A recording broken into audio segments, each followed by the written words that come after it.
It's December 11th, 2018. This is a regular meeting of the Dickinson City Council. We're going to call this meeting to order at 7:02. Roll call. Mayor Julie Masters. Here. Councilmember Charles Suderman. Councilmember Bruce Henderson. Here, sir. Councilmember Walter Wilson. Here. Councilmember Wally Dietz. Here. Councilmember Louis Decker. Here. Councilmember William King. Here. And we have a quorum. Thank you. Did anyone sign up for the invocation? Okay. Councilman King, will you do the invocation? And Councilman Henderson, will you do the pledges? Yes, ma'am. If you'll please rise for the invocation, led by Councilman King, followed by the pledge to both flags by Councilman Henderson. You bow your heads with us in a moment of prayer. Gracious God, our Father, how excellent is thy name in all the earth. We give you reverence, we honor you and your presence in us and through us. We might serve this present age, our callings to fulfill. Thank you for this wonderful season in which we share the love and the joy of Christmas. We pray your blessings upon the city of Dickinson and all of its residents. We thank you, dear Father, for our schools. We thank you for our parks. We thank you for the festivities that are taking place in and around our community. Bless there to be safety and bless there to be joy in every heart and every home. Thank you for our council, our mayor, city administrator, city attorney, city secretary, all city staff. Will you bless them throughout this season, protect them, and watch over our law enforcement officers as they patrol and protect our great city. We pray your comfort upon the bereaved families. Thank you for former Mayor Ken Hufstetter, his life of service to this great city as a mayor. Bless his family, all his families who are grieving right now. We thank you right now in Jesus' name. Amen. Amen. Ladies and gentlemen, join me in the pledge of both flags. I pledge allegiance to the flag of the United States of America and to the republic for which it stands, one nation under God, indivisible, with liberty and justice for all. Texas flag. Honor the Texas flag. I pledge allegiance to thee, Texas, one state under God, one and indivisible. Thank you, Councilman. We have no proclamations this evening, so we'll go into item 5, announcements and presentations, and we'll start with council comments. And I'd like to just say a couple of things. The GLO has a homeowners assistance program that people that still need help can get assistance through the GLO. And you can, I think have this on Facebook, the city's Facebook. Hopefully we can get it on our webpage if it's not on there. But there's a link you can go to, and it's extremely long, so I won't even bother reading it. But I have a flyer up here if anybody's interested. You can also we have a local regional office here in Dickinson at the depot, and it's open on Tuesdays and Thursdays from 9 to 5. As long as there is demand for people needing assistance, they will be out there Tuesdays and Thursdays, 9 to 5, and you can go out there and get some help to see if you qualify for additional assistance. I also attended a meeting with the Corps of Engineers this morning regarding the, lack of a better term, coastal spine project. They had a lot of interesting information, but I do want the public to know that there is a meeting in Galveston tomorrow, and they're welcoming public comments on the proposed plan. They presented 2 plans. One of them was way far and beyond more feasible than the other one. It's about a $23 to $32 billion project. 40% of that project will be in ecological restoration work. So the barrier is between 14 and 20 billion. It did include a gate and a pump at the mouth of Dickinson Bayou, so I thought that was glad that we are on their radar to get some help with our flooding issues from storm surge as well as rainwater. So I've got packets, council, for what was handed out. The meeting tomorrow is at the Galveston Convention Center at Galveston Convention Center on the boulevard. There is a 4:30 to 5:30 is a media briefing and Q&A. So the public open house starts at 5:30. They have charts graphs, a lot of information, and they will open it up, and your comments will be recorded. So it's a great opportunity to get your concerns and questions out there. If you can't make tomorrow, there's one on Bolivar Peninsula on the 15th, but the venue is very small. And then on December 18th, there will be one in Seabrook at the Bay Area Community Center. Again, the times it starts at 5:30.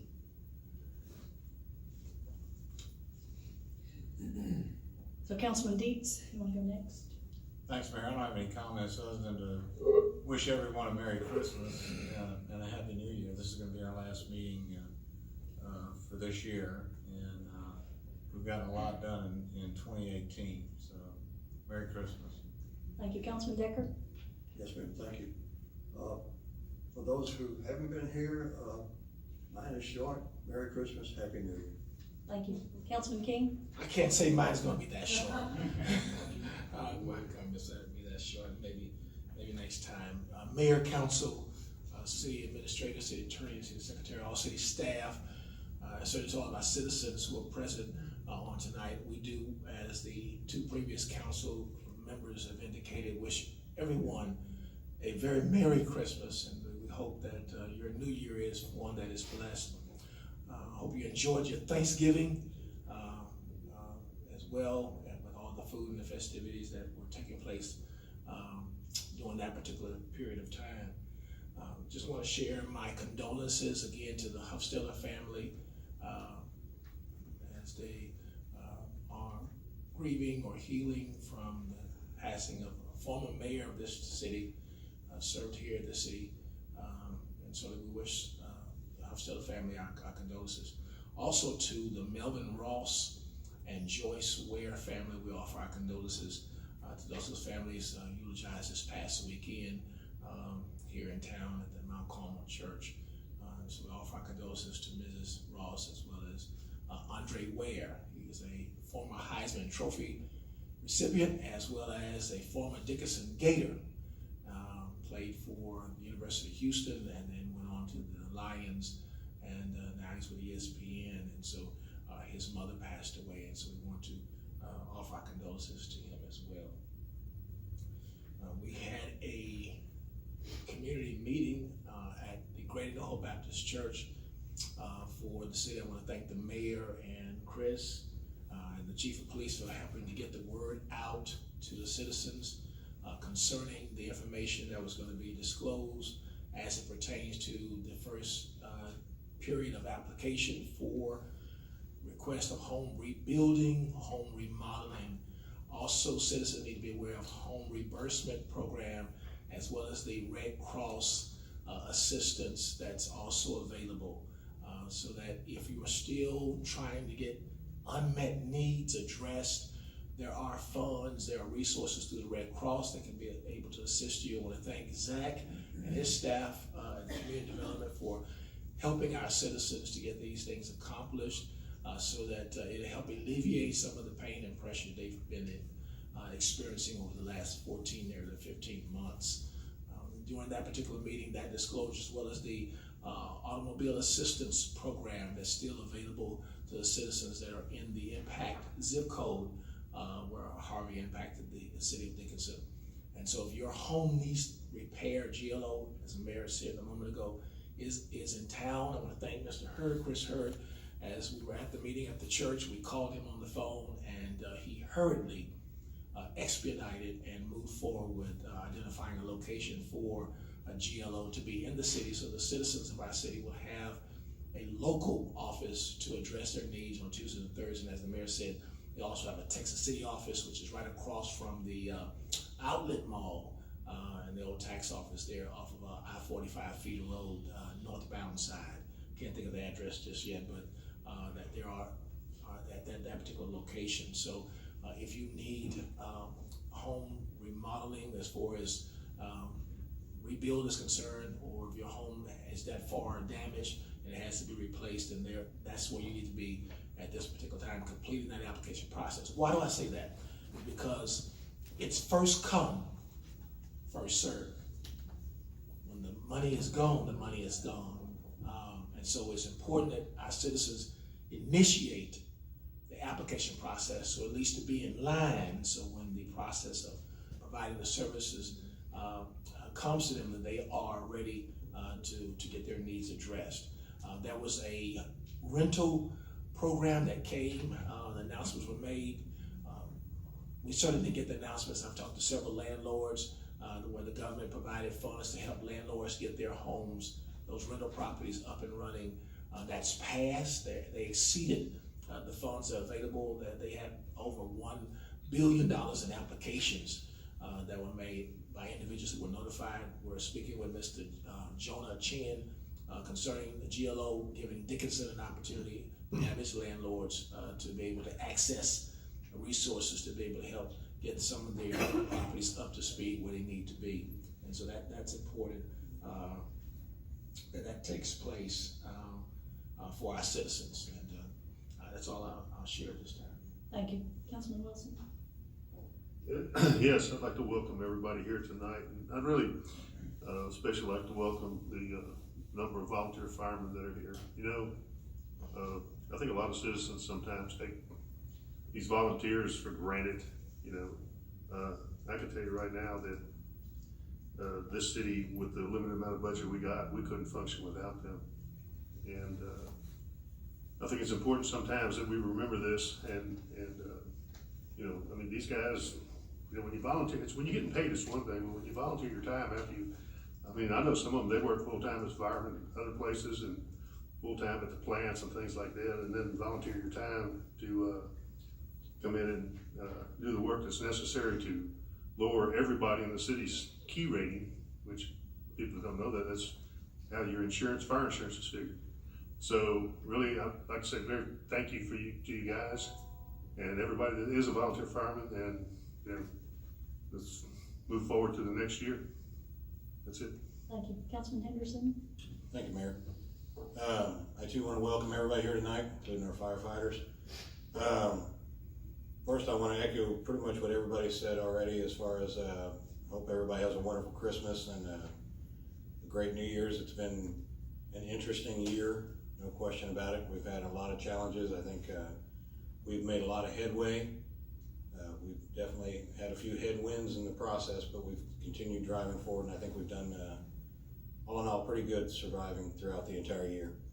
The only other thing I have to say is in respect to Councilman Suderman, who isn't with us this evening, Festival of Lights. Can't have a meeting without something said about that. I have had the opportunity to go over there several nights. There's been an amazing Santa Claus on certain Sundays. I won't speak too much else on that.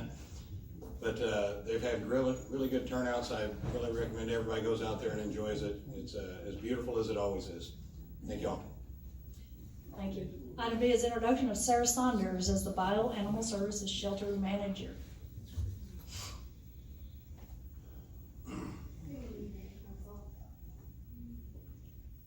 And this is Stephanie, this isn't Sarah. To introduce Sarah Saunders, and I'll have her come up here. I know she probably doesn't want to. But Sarah joined Bioanimal Services in 2016, and we're delighted to promote her to the Animal Services Manager. You may remember a couple months ago, she received the Unsung Hero Awards with Petco, and she definitely deserved that, and I think she's going to do a great job in this position. The number of references she submitted with her application were numerous, and so the community definitely supports her and supports this promotion, and so we're glad to bring Sarah up in this position. Sarah, you have anything you want to say? This year we're focusing on community outreach for the companion animals and the health and safety of our citizens and their animals. If anybody wants to join us, that would be fantastic. We're trying to get to some of the hot spots where Harvey's hit. Their fences are still down, dogs are still getting out. We want to make sure that they have what they need, so we're trying to. Thank you. Councilman Wilson? Yeah, before you sit down, I know you hate the spotlight, but I'd just like to say that I think it's an excellent choice that we chose her. I've worked with her over a year now, mostly on trying to get the shelter off the ground, which, by the way, they actually are working on the pad now. And so maybe they'll be actually setting up a 9,000 square foot building that's sitting on the ground over there. But With Sarah, we will not be losing any down, or what I refer to as downtime, by having somebody come in and have to, get up to speed about all the number of volunteers and organizations that she has contact with. Trust me, that's an asset that cannot even be described. So, welcome aboard, and you better do a good job. We know you will. Well, it's encouraging that,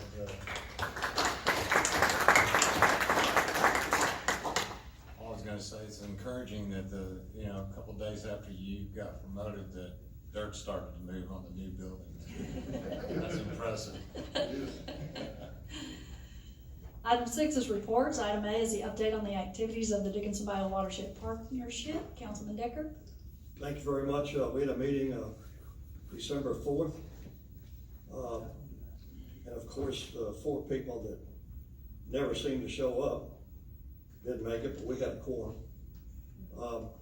Surprisingly enough, the Brazoria CNR District 3 have not paid their dues for 17 and 18. It's amazing. Budget was approved for 2019. The updates and comments for the watershed will be next meeting. The approval of resolution in support of the bypass channel, next meeting. And the D funds, next meeting. Next meeting will be January 15th at 9 over on GCCD Whitaker Drive in Friendswood at 9 o'clock. Thank you. Thank you, Councilman. Any questions or comments for Councilman Decker? Yeah, just as a point of clarification, the bypass channel you referred to is actually a diversionary channel for Dickinson Bio. I'll let you know. No, I mean, It is a bypass channel, that's what they've called it. But it is primarily Dickinson Bio. Yes. It's supposed to be, Right. but it says a resolution in support of a bypass channel. Okay. And as they are the Dickinson Bio Watershed, you have to That's right. assume it's Dickinson Bio. But the 4 regulars are Alvin, Manville, and Brazoria County that just don't tend to show up. Thank you. Item B is an update on the activities of the Houston-Galveston Area Council. Councilman King? Chair Merritt, the Houston Galveston Area Council, met on November the 20th, 2018, 9:30 a.m. We had a committee meeting for the Plans and Project Review Committee, in which we were able to pass over to the board the $3 million support for the Dickinson market, and so that was successful not only at the committee level, it was also successful at the board level. Also passed to the council for review. They so desire our proposed budget for 2019, as well as our agenda information that's provided to us, along with the budget diagram that was provided to the board members. The significant thing was the monies for the Dickinson market, the $3 million. That was pretty significant. And along with that, Mr. Jonah Chan, and he will not be working Dickinson, but he did show up. I did request that he show up to the Dickinson meeting. He brought in another person that's going to be handling this particular region for us: Dickinson, Texas City, Lamar, Galveston. Mrs. Washington, she will be handling this area through the Texas City office for his applications and management type of questions. So she will be available to help our citizens.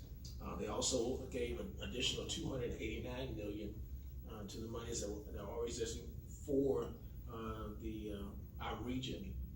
They have to be shared, but it would increase the volume of funds that will be available for home repair as well as home replacement for our citizens. So that's on top of the 121 million? That we already had, yes. Okay, so now we're up to 390? Yes. Is that right? Am I- They're about, 390 million instead of 120, divided among outlying counties. right, it's Include Harris County? Does it include? Absolutely not. Absolutely. Harris County has received their portion, once you aware of the $1.1 billion that they received, yes. So yes, that is in addition to the monies, and he said there may be some additional monies coming in for the region that wanted to get these projects on the ground up and running. We've already secured contracts. What I want the citizens to know is about the reimbursement. You talked about the reimbursement. It was scheduled to start in December, but they weren't able to secure the finalities of the contract with the vendor that will be handling the management of it. For citizens who utilized funds from their retirement accounts or their savings accounts, didn't have insurance, and they utilized those funds to restore their homes, they'll be reimbursed up to approved receipts of $50,000. So if you use $50,000 or more of your monies, and you have receipts, then you certainly need to submit an application. You said it should come online in January. I would think about the first week or second week of January. It should come online. I would monitor the GLO website. That's where the first place you'll be able to see it. And then, of course, their office is in Dickinson at the Railroad Depot, Tuesdays and Thursdays, or Texas City office location. Certainly, if that's something that you need, I would certainly encourage you to access and utilize those funds. And again, Dickinson is still first in line for other cities that are not going to be using funds. And from what I've heard from the board, from some of the county judges and some of the cities on the board, that they're not going to fool it because of the LMI. The LMI is prohibiting them from being able to utilize the funds because you have to be able to address the 70% for LMI. And so they're just going to bypass that. So Dickinson will be accessible after the first redistribution of those funds. Okay, so the same, the additional 289 million has the same stipulations, or? That is correct. Okay, so does the formula for distribution, we were awarded 9 million and 9 million. That's going to increase. Okay, so that was my question. So are they going to run that through their formula again? That is correct. And when will we know, how much above 18 million that were allocated? Jonah Chin is the person from Austin that's representing GLO. I didn't get a chance to talk to him after. Do forgive me for not recognizing President George H.W. Bush homegoing celebration. What an awesome, beautiful services he had in D.C. and here in Houston. But he was attending that because George P. Bush is the land commissioner. So he did indicate that he would get back with me as far as the formula and when the announcement was made as far as the amounts that the city will receive in addition to the funds that's already identified. Is this for housing or is it for infrastructure and housing? What I was told is for housing, for citizens, was repair and replacement. And they are working on additional funds for us. Does any of it include elevations or buyouts and acquisitions? Or is that I use that term during the meeting, elevations. That's probably a pretty high price tag. But he did indicate for us the homes, they did like a home budget ceiling of about $150,000 per home. If repairs are needed, it'd be up to that amount, or if it was to be replaced, it'd be up to that amount. So we're looking at the homes that's gonna be around market cost of $150,000. So you kind of do the math, maybe $85,000, $90,000 for their cost. So is it possible then, just rough numbers, that we could get an additional 36 million? I can't allow you to record me saying that, and then that'll be held to that. All I was looking at is that we, between the two, we had 18 million. Yeah, I mean, And they're doing essentially better than a 200% increase. yeah. So, He did indicate when he gets back. so that would be an additional 36 million on top of the 18 million. It's a guess. Yeah. But we don't know, Speculate, yeah. but we don't know yet, okay. I want to lose about 20 more pounds. I think, I hope you say, I got you. Any other questions or comments for Councilman King? You have anything else, Councilman? No, I just.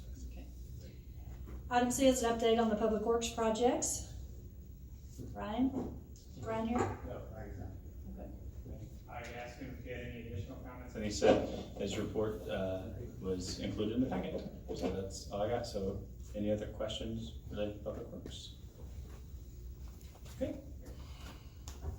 Item D, presentation of the quarterly investment report and financials for the quarter ending September 30th, 2018. Stephanie? Good evening. I'm going to start with the investment report and just do a quick overview of that and then the general fund summary. As of September 30th, the city had over $16.4 million in cash. Some of that is still FEMA's money, so it may go back or be absorbed with the projects that we have going on with FEMA. Of that, the city earned $82,000 in interest for the period to date, which is over $53,000 more than last year and way over the year before. But some of it may have to go back, will probably go back to FEMA because that was part of the money that's sitting in their account. So don't think of it as just ours, so that'll need to be set aside. Moving on to the general fund, unless anybody has any questions about the investment report. Sales tax revenue through the end of the year was slightly over budget at a little over 7 million and 7.2% more than last fiscal year. So it's good that we're up a little. Property tax was also up a little 1.5% over budget, which is 12% above last year's fiscal year's revenue to date. So those are two good indicators for last year. Franchise fees, however, were down, and this is most likely because people have shut off some utilities services over the course of the year. But we did, however, receive another reimbursement from the Texas Health and Human Services Commission for the reimbursement to EMS. And due to that, we decreased some of the revenue from the Dickinson Management District, since part of their transfer to the city is to cover supplement EMS, and so since their revenue directly related to EMS was substantially increased, their contribution was decreased. And then total revenue was over 14.4 million, which is up from last year, and overall expenditures were also down due to vacancy savings throughout the years. So we ended with about 1.1 million in revenue less expenditures for the end of the year. So with that, we'll take any questions. Questions for Stephanie? I don't have a question. I just want to say thank you for attending the HGAC meetings. Ms. Russell has not missed a meeting, and so it's good to see you present and be able to speak to the board as well. Thank you. Let me ask you on the FEMA money, if we have to send some back, do we have to send back the interest that we've made while it's been sitting in the bank? Yes. Yes. Next goal is to move that to a non-interest bearing account until the end. But we're getting there. Yes, but hopefully we won't have to send money back, but even then, we would still have to do interest gain. So. Any other questions for Stephanie? Thank you, Stephanie. Item 7 is public comments. At this time, any person with city-related business may speak to the council. In compliance with the Texas Open Meetings Act, the council may not deliberate. We ask that you limit your comments to 3 minutes. First on the list is Scott Schrader. Scott, state your name and address for the record. Scott Schrader, 3719 Kelmer, Dickinson. I appreciate this opportunity. You know, they ask us a lot of times, why do you do what you do? I think we can pose that same question to y'all. Why do you do it? It gets abusive. I have a few things. One is on the fire station. Can you hear me okay? Yeah. I know we've been seeing a lot of work done on that the last couple of days, and I appreciate it. I did not call Channel 11. They contacted me. Walter asked me before the meeting, so I don't know who did. I was glad to meet with them. One thing, I hope everybody has looked at the mold report. We do have toxic mold in the station. And I've read about it. I don't know much about it, but I've read about it. There's some serious health hazards, permanent health hazards, and so we need to look at that and see if we need to even allow people in the building anymore. Normally I won't throw out any names, but I'm going to tonight. And I want to especially thank Walter Wilson and Wally Beats. I thank you for coming over there. The day I contacted you, you were there within an hour, and we appreciate it. And I think we probably wouldn't be as far along as we are now without Wally and Walter. So I'm sorry to do that to you guys. Walter, Reverend King, maybe you're next. We may contact you. Take on some of these issues. Pray the mold away. The other thing, we hear about all the bad stuff and complaints and everything, and I'm going to mention this too. Several weeks ago, we had a call, an EMS call. two shocked people. Initially said they were both breathing and conscious. Next thing the dispatcher says, one of them's not breathing, CPR in progress. So we were dispatched along with EMS. When we got there, one lady who was there had already started CPR on the gentleman. He was flatlined, lifeless.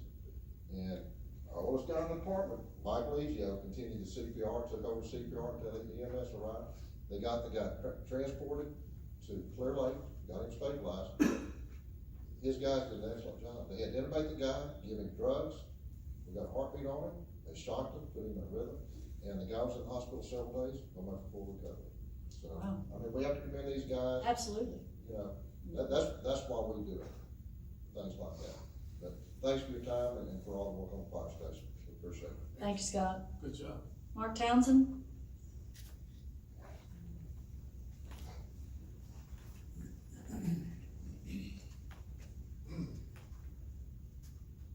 Mark Townsend, 2703 Yorktown, chairman of the EDC board. We had a meeting with y'all last month. I thought things went pretty good. Y'all put a city administrator on the board. When this board was made, I don't think any city officials ought to be on it. We told the public that they would be all citizens from the town, and that's what I think it ought to be. 7 of them, not 6, and one of them city administrator or anybody else from the city. I'm not exactly sure that project's gonna go over there. Every time I think we're going forward, I think we go backwards. We got people spending their personal time not working, trying to get this deal going. And then there you get calls at 6 o'clock at night, like tonight, and then you gotta make other phone calls to find out. I think it's a game. And as a board member and president, I resign from the board effective immediately. Thank you. Thank you, Mark. Don Johnson?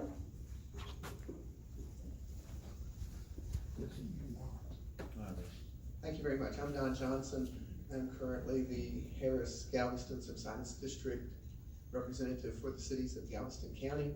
And I noticed tonight on the agenda, a position to be filled at the Harris-Galveston board. And in a 3-minute period of time, I can't tell you what's wrong completely with putting somebody that's completely unqualified and unprepared to be on the board in that position.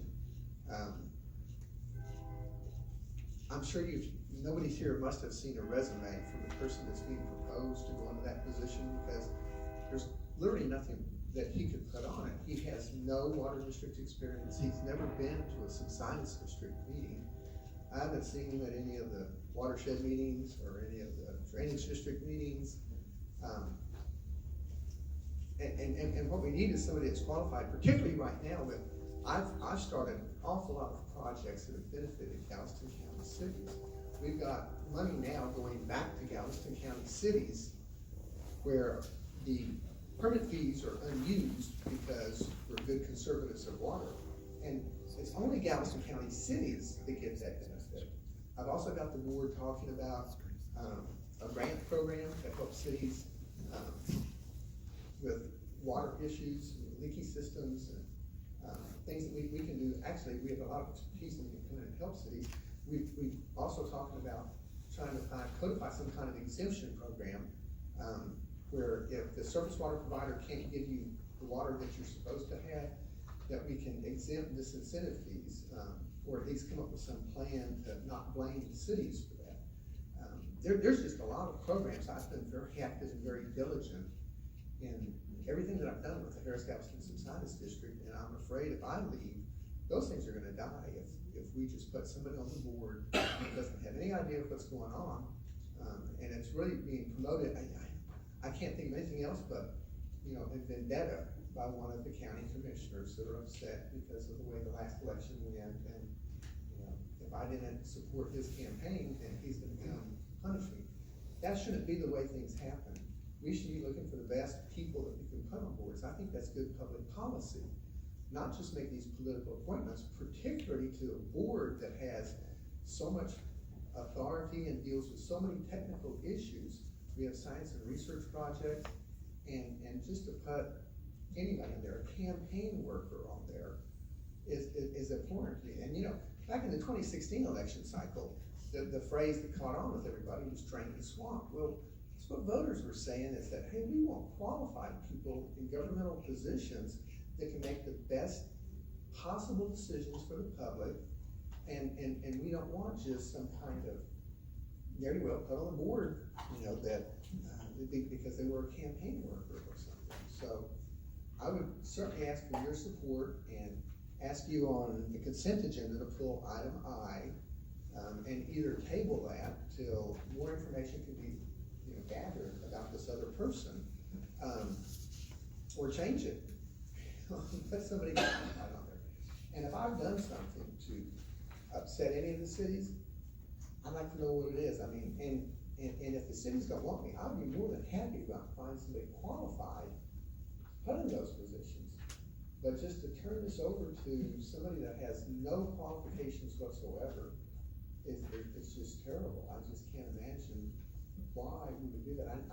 I've been told that a lot of political pressure is being exerted by one of these people, and it's just politics. And you know, don't take this personally, but I've worked 8 years diligently at this position, so it's very hard, difficult for me not to take it personally. And to see some of the things that I've started just die on the vine, because I am the only person that's out there making things happen. And we have 19 people on the board, and yes, every once in a while, you know, a person that's not qualified, you know, gets through there. But in this case, there will be something lost, because you're taking somebody that knows what's going on, taking somebody that's making things happen, and swapping that for a person that's can't possibly pick up and carry on. So again, I would ask for your support, ask you to at least pull this, and a decision doesn't have to be made until the next board meeting. And give a little chance to actually vet this person and see if I'm not telling the truth about this whole thing, and make it my opinion. And like I said, if you want somebody different, you want a qualified person, I will find you a qualified person. Just tell me, hey, Don, we like somebody else, and you like, you know, go find somebody qualified, bring us resumes, and I'll be glad to do that. Thank you, Don. Thank you. Item 8 is a consent agenda. The following items are considered routine by the city council and be enacted by one motion. There will not be a separate discussion on these items unless a council member requests, in which event the item will be removed from the consent agenda and discussed after. And I would like to pull item G. I have a motion to approve items A through I, with the exception of item G. Move. Motion by Councilman King, second by Councilman Deeks. All in favor say aye. Aye. Opposed? The motion carries.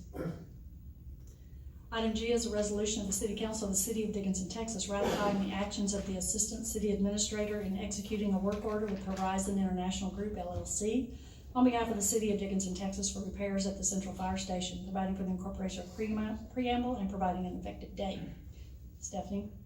And I've asked Stephanie she'll send us an email and to give us an update on what's going on at the fire station, but I want her to give those statements in public so the residents can hear that. Yes, so the issues at the fire station the council has been aware of the issues at the fire station for a little while now. Back in October, you actually approved the engineering work that had to go in order for us to procure a contractor. In order to do that, we expedited it by going through by board, in which I signed a work order, which is before you today, to be ratified in order to expedite the process. In terms of the mold remediation, the mold report suggested that we ventilate or that people do not spend extended period of time in the building. Therefore, we removed any staff that was there for extended period of time. We set up an office for the fire department here at City Hall and moved the EMS staff, the office staff here, and then set paramedics up in a facility outside of the station itself so they can go in and out and get the medical stuff that has to be under lock and key, because there's a lot of different things. To move them completely would create more issues than it would solve. The contractor was out last Friday to make measurements and then began work on Monday with some of the HVAC work and was on the roof again this morning to begin that work. He's estimated to take about 2 weeks, and we're hoping that he's done sooner than that. And we're trying to expedite this as much as possible in order to have staff back in the building before the end of the year. Electrical. I'm sorry? Electrical. Yes. The electrical will begin once it is practical to begin the electrical work, meaning they're going to make sure that none of the leaks are still occurring before they begin and repair their electrical work. What about, you know, we had an inspection done, you know, prior to, or as part of identifying what needs to be done. That's when the mold, issue came up. What about remediation on the mold and retesting to make sure that there is no mold? Is that part of the contract? No, so the mold remediation is outside, but we've already started to contact different vendors to start the mold remediation as soon as we can. Part of the HVAC work will help with that because they will actually be removing some of the ductwork which has mold in it. And so after the contractor is done with the HVAC work, then we can fully begin mold remediation, but we're also gonna see if we can start it a little bit before by isolating some areas. But it will be tested before we allow staff back in full-time. Okay. Who made the, Councilman Wilson? the local remediation companies have been contacted, have they done this, do you know? I do not know, I would have to get with Derek, who's been contacting them. They have contacted you back up? Councilman Henderson? Thank you, Mayor. Definitely following social media on this stuff. There seems to be a common thread that I heard that if you can confirm or deny it, either or, the RVs or the equipment that we're keeping the EMS in and everything. Can you give me a ballpark on what the cost is relative to that? There, for some reason, the number $4,000 a month keeps coming out, and I don't know where that came from, or if it's close or not close. It is close, so we paid a little less than $5,000 for the RV for the month. Okay, and that includes all the hookups and everything relative to it, or is it just the RV itself? Well, I don't believe we had to pay anything to hook it up. Derek can correct me if I'm wrong. There was no hookup to it. Rental fee for 1 month is $5,000. Yes, and so we looked at other options and we looked at several different RVs or options outside of RVs. Derek investigated actually getting a building out there, but that was going to start, what was that, 10 to 15 just to? It was gonna be $5,000 just to deliver it out. That wasn't the rental fee of the actual unit. So we looked at a lot of different things, but to get something in place as quickly as we could. So just in the name of kind of squashing this wasn't just I don't even want to say the words that come to my mind, but bottom line, this was well thought out and reviewed and checked out. This was probably the most cost-effective method we could come up with. In a quick matter of time, yes. Okay. That's solid. Thank you both very much. Councilman Decker? Who made the decision not to check for mold? Who made the decision not to check for mold? I thought that No one made the decision not to check for mold. The minute we had seen that there was actually mold, I told Derek to go ahead and get somebody out to test they it. found nothing airborne. They did find a little bit, which is why we removed all the full-time Why staff from the Is building. anybody allowed in that area? They can go in and out. It was there was mold, but it wasn't. Sure, we'll go with that. To where the report actually said, or the person who conducted the report, that you could open up some doors and windows to ventilate it, to get some air moving through, would be helpful. But we don't want to do that to the building because that would only hinder the mold issue. And so in that case, in and out traffic is fine if you're in for a couple of minutes. We just don't want people there for an extended period of time. So they're basically, EMS is basically using it to go in and out to get their Supplies and things. So I know the fire department does training on Wednesdays, so if y'all need this building, you're more than welcome to it. Also, was it? Did you have something, Dan? No, Yeah, I was gonna ask. so they still are having to go in for the showers, restrooms, to pull their supplies.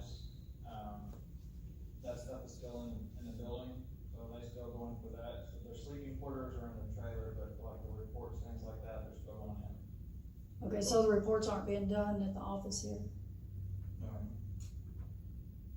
Also, in the mold, the levels of mold are different per different rooms. Because I talked to you about this, in certain rooms it's worse than others, which is one of the ideas of pursuing the result actually cleaning certain areas. If we couldn't make the deadline or the hopeful deadline of the end of the month, and we couldn't get it all done by that time, if certain areas could be mold-free and then sealed off to where there would be no harm to the people using the building. Is this correct? Right. Okay. And I'm with Bruce. Social media's been blowing up a lot of stuff on this, and, you know, I don't know where they're getting their facts from. But it seems to be, you know, just put anything out there and hope that it sticks to something, so. Any other questions? Most of the time, social media, they really don't look for facts, they just like to put things out there, see what kind of run or race they get out of it. My main concern is to make sure, that I heard a statement made earlier as far as the health issue or concern, make sure we're not putting individuals who are serving the city in any capacity in any grave danger as far as the health issues are concerned. So that would be a concern. The cost of vehicles for those type of needs are quite expensive. Quite naturally so, because of the kind of function that it'll be used for. So my main concern is to make sure we're not putting anyone in any grave danger or harm's way now or future is concerned. To make sure the safety issues are held to the utmost expectation of our standard of our city, and we do what's right. That would be my concern. If people are going in there even for a few minutes, and they shouldn't be going in there, we need to make some adjustments if it's going to be a liability in the future. Quick question, last one hopefully. The mold report, it's already been done, right? To verify where it's at and everything. Has that been made available to the fire department so they can see the conditions also? Okay, so you guys have had the opportunity to recognize what it is and isn't. Is that a correct statement? Scott? Yes, and that's what I brought to you tonight, Bruce, because I've been reading about this one, they seen the report, we do have. Can you come up here for? Yeah. Because honestly, Okay. forgive, I'm not trying to call anybody out in either direction. I am not a mold expert by any means, but I listened to what you just said. I've listened to what both of you guys said. I don't know the difference one way or the other, but I want to make darn sure that the volunteer fire department, the EMS, and the city are all on the same sheet of music of understanding what it is and what it isn't. I talked to Derek tonight, and I don't know what Derek's opinion is, but I think we need some expert who needs to tell us, yes, you can go in that building, no, you can't, because it shows toxic mold of this one, and I can't pronounce the name, but it shows we did have. Stocky Montrose. C. Does anybody else not remember that from the news like 15 years ago? CHAETOMIUM. That ain't the same one. I know there's a man from Texas A&M, and he does air testing on mold and structures. I know he did it on my daughter's house, and then after it was treated, he went back and it was. Are we using BMS for this testing? No, ag inspector. Oh, maybe that's the It same. says it was a limited mold assessment, like I said, they did check the coils inside some of the stuff. There's probably 7 or 8 different mold species in this IT room. And that's what I called there when I was reading and studying this afternoon. This is bad stuff. This one mold is horrible, and it has permanent damage. And it's in the IT room? It's in the IT room. Do you use that room? Y'all have to go in there? IT room is probably airborne too, that's what it says, you know, Fred, you know. Okay, so as it boils down to, and again, like I said, I don't think a single person on council here is gonna tell you that we're experts at any of this. But bottom line, it does come down to, I mean, you guys both have the same vested interest, you both are using the same building. There's no question that we want any question by anybody that's in that building, whether or not they're healthy or not.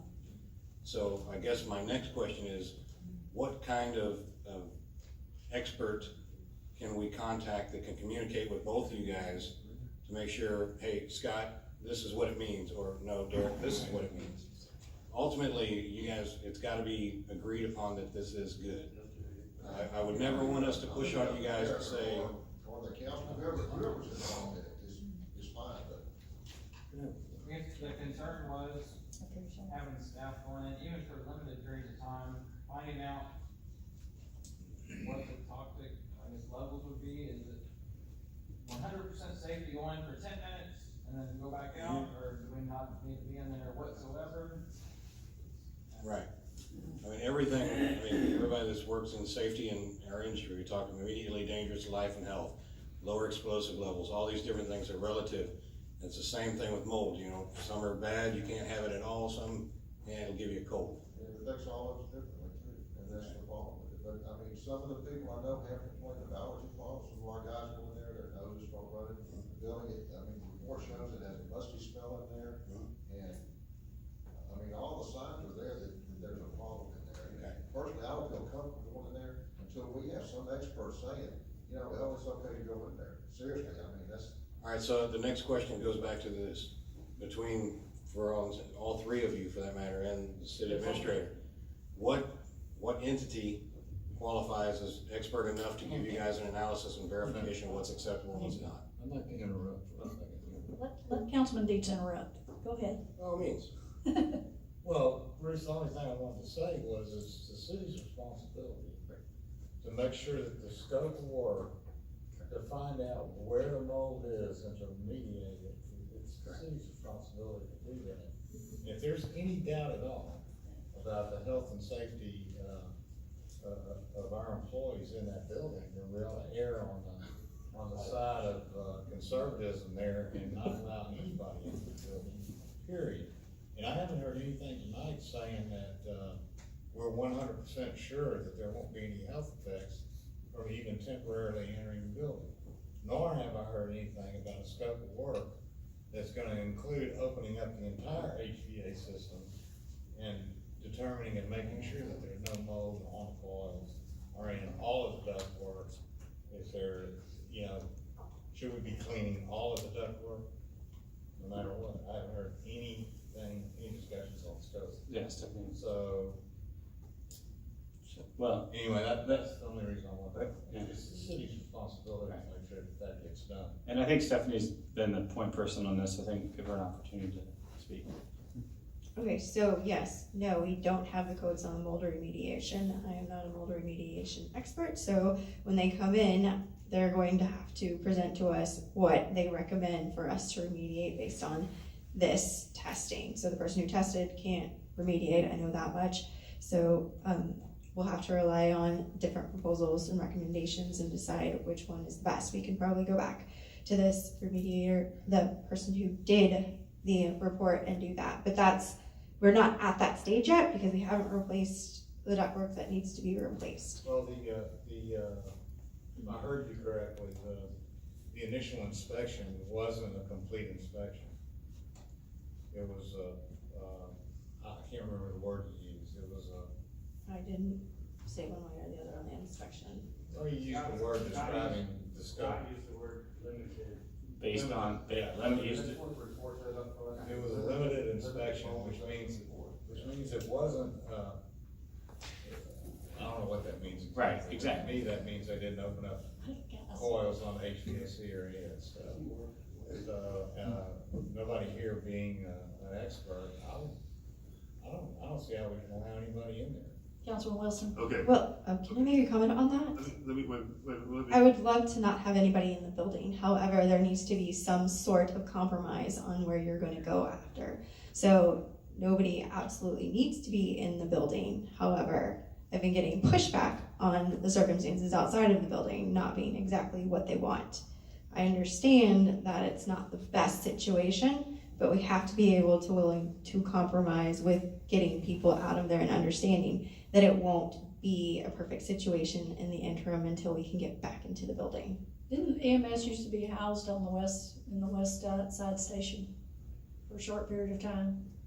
I think when they first, Right? Is that not an option? I don't know, the fire department owns that station, I don't know. Right. I know there wouldn't be enough room to put our supplies and everything, I know, correct me if I'm. I think we're open to anything to help us out. I think we should be too. Sure. Mhm. You know, we don't have a problem with it at all. Is there any security for the supplies in your old station? There's a couple of doors we could station watch on probably. Okay, so we've got some options out there. okay. Now, Yes, sir. okay. I've had a discussion with this about the mold with Derek. There apparently is a gas Is that what you were told? Yeah, chlorine dioxide gas. It goes, that they set off, it goes in through the ductwork, it kills off everything in the ductwork, and then it's run, and then it's tested that way. So as far as opening up everything that you're talking about, this would, I'm pretty sure this is gonna be part of what they do. It was part of the recommendation, if I remember right, to do this, and he has discussed this, I believe, I'm assuming he discussed it with the companies that you talked about, that they were familiar with. I think you said you talked to BMS about it. This whole idea of opening up everything apparently is not necessary these days to do this. And now when the inspection is done, these guys are certified inspectors, and we'll get some type of certificate for it that says, hey, this is mold free. Now, does it stay mold free a year from now? Nobody can really tell you, because the fact of the number of different molds there are in the air anyway. Sometimes you find that the mold outside of a building can be more toxic to you than there is inside the building. It's just the volume of stuff that there is. I don't want to have people going in and out of that building either, but I'm assuming that the person that did the report wasn't having that. I'm sure they knew what those molds were. Now, where that particular mold is, I don't know, because I've had lengthy conversations with Derek about this, and I personally believe if there was a real danger to the EMS employees, I do not believe that Derek would have allowed his people to go back in there. I don't believe he's that type of supervisor. Am I correct? We didn't have an option with what we have with our current setup. Okay, but I'm saying, if you thought there was a real danger, would you have these people going in and out of that building? I prefer them not to go in there. Okay, you prefer that now? Yeah, until we can confirm 100%. Okay. That there's not going to be any long-term effects on it. Okay. It sounds like there's some options with the properties the volunteers own. So For what it's you worth guys can also- work something out. For what it's worth also, I'm sure most people on this council realize the owner of one of the largest mold remediation companies in the world lives in our city. If anybody's interested in knowing that. We have contacted him. Have we? Yes, we have. Who? Armstrong? Well, no, we didn't contact Armstrong, we contacted EMS. Yeah, we told Armstrong. I mean, I know another one too. pretty sure he has a few experts on his payroll. If we needed more information, that is. I do know that the air conditioning, the HVAC people were there working, and I don't know whether they were in packs or whatever. I'm assuming that company, and when I say, I use the word assumption, but, I would realize that the company would not send their people into that situation either. We said, I don't know which molds. As a matter of fact, I had the discussion, you told me that one of those molds showed that there's like 20 different varieties, and they didn't tell you which they were. So, I think we're all sitting here with the same lack of knowledge. They haven't done the right testing. Anyway, the bottom line is that there is mold, there's been a mold that's been identified as a health hazard. And nobody in this room can tell me, that it's safe to go in that building. And I maintain that we need to err on the side of being conservative. We don't want any health effects, especially lasting health effects, for any of our employees. Chris, have you engaged this process? I haven't heard from him. So this is, in terms of, I think Stephanie's done a really good job of walking through the process all the way back when I even was engaged back in May. In terms of the recommendation from the mold on the limited mold report, it basically said our corrective action was to open doors. At that point, I think staff did take appropriate action by coming up with secondary accommodations. If the fire department is interested in providing some additional temporary housing, but Stephanie is correct in her statement that once the work is done and put back, then we can do a full remediation and get a clean bill of health. But Walter's correct that clean bill of health is good for exactly 1 day, because the next day any condition can be present to allow mold to grow again. So from that perspective, I think that staff has got this well under control. I think we need to let the contractor get in there, close the building down as best it can, remediate the mold. If it's council's wishes that the